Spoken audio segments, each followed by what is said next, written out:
kaki saya udah ketekuk, saya udah nggak bisa napas. Ngelihat orang tuh udah mulai hitam kayak mau pingsan. Sikir saya udah ganti, la ilaha illallah. Kalau sampai napas saya putus di sini, la ilaha illallah. Saya pikir saya udah cium hajar aswad 4 kali.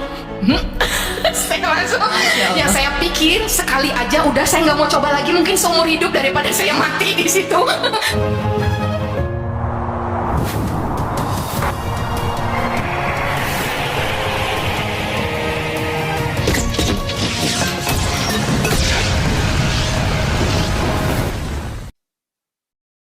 Satu lagi kesaksian yang terbaru, belum cerita lagi nih saya di media juga. Pertama kali ini di ibu-ibu. Alhamdulillah kemarin itu saya baru pulang umroh. Ada yang berangkatkan saya umroh. Ya sebenarnya tuh saya ada yang berangkatkan umroh juga bulan Januari.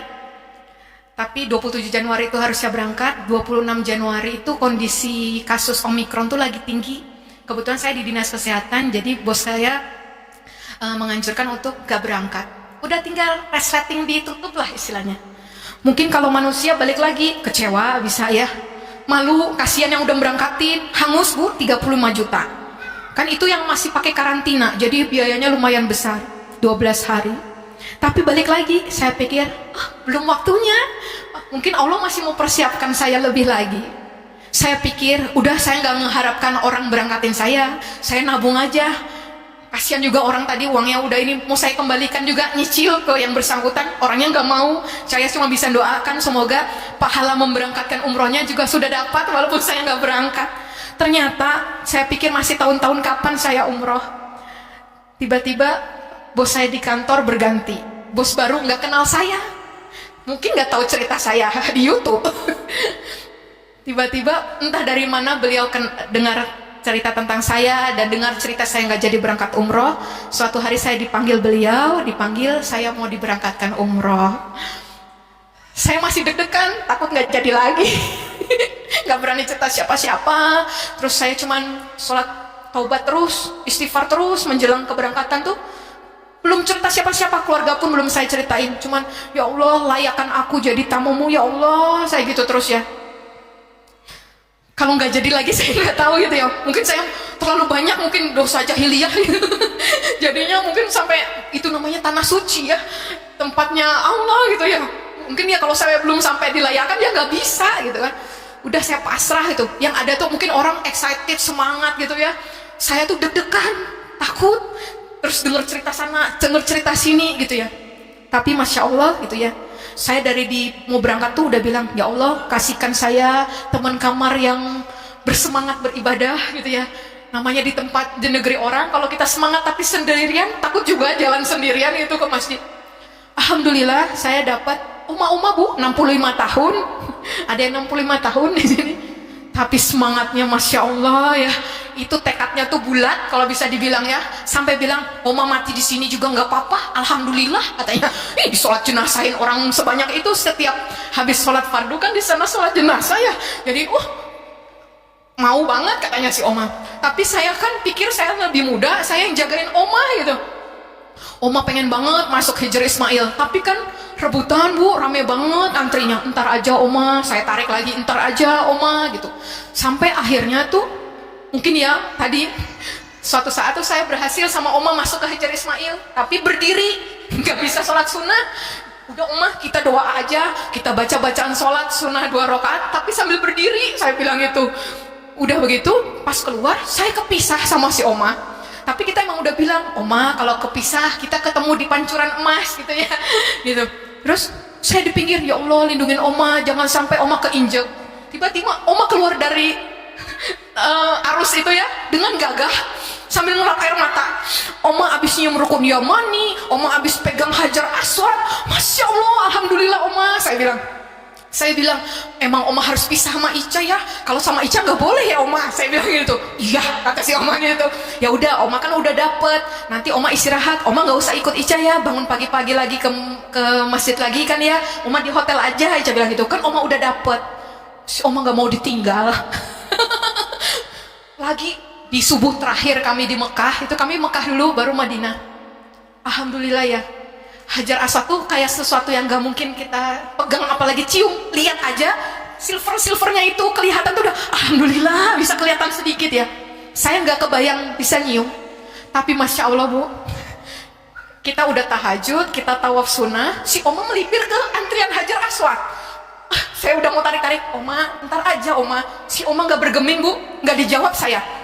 Dia begini aja, itu depan kita orang gede, belakang kita orang gede, gitu Bu. Tiba-tiba kita udah ada di pinggirnya Ka'bah, udah nempel Ka'bah. Tapi kaki ketekuk, itu kan bawahnya ada marmernya lagi, miring. Jadi kaki saya udah ketekuk, saya udah nggak bisa napas. Ngelihat orang tuh udah mulai hitam, kayak mau pingsan. Sikir saya udah ganti, la ilaha illallah. Kalau sampai napas saya putus di sini, la ilaha illallah saya pikir. Tapi ya memang Allah nggak izinkan itu terjadi ya. Nggak tahu gimana caranya Bu, saya sudah di depan Hajar Aswad. Terus saya mau cium, pertama kali nggak sampai. Karena kan kaki ketekuk. Ya Allah, udah di depan Hajar Aswad masa nggak bisa cium, sedih banget ya. Terus saya pikir Hajar Aswad tuh hitam, kan dibilang batu hitam, ternyata coklat kemerahan ya teh gitu. Baru lihat gitu ya, tapi nggak kecium, nggak nyampe, 2 kali nggak nyampe. Yang ketiga kali Bu, nggak tahu ada yang dorong kali atau gimana, masuk masuk Bu, gitu masuk gitu ya. Terus gantian sama si Oma aku tarikin ini dikit, Oma kecium bibirnya dikit, gitu katanya Oma kena dikit katanya gitu. Ya udah alhamdulillah keluarnya lagi, bingung, ciput saya hilang Bu, ciput di dalam bisa hilang, kerudung nggak lepas, ciput hilang. Kebayang ya suasananya, keluarnya lagi gimana ya Oma ini ya. Iya, sampai saya bilang, Oma aku tinggal ciput sebagai saksiku di Hajar Aswad. Mau dicariin Cak? Nggak usah Oma. Terus ada 2 orang Indonesia laki-laki Bu, tolongin kita keluar. Saya ditarik, saya nggak berani lihat kali malaikat atau apa, saya nggak berani natap, saya cuma bilang terima kasih saya gitu. Terus si Oma, Cak, tas Oma Cak jatuh.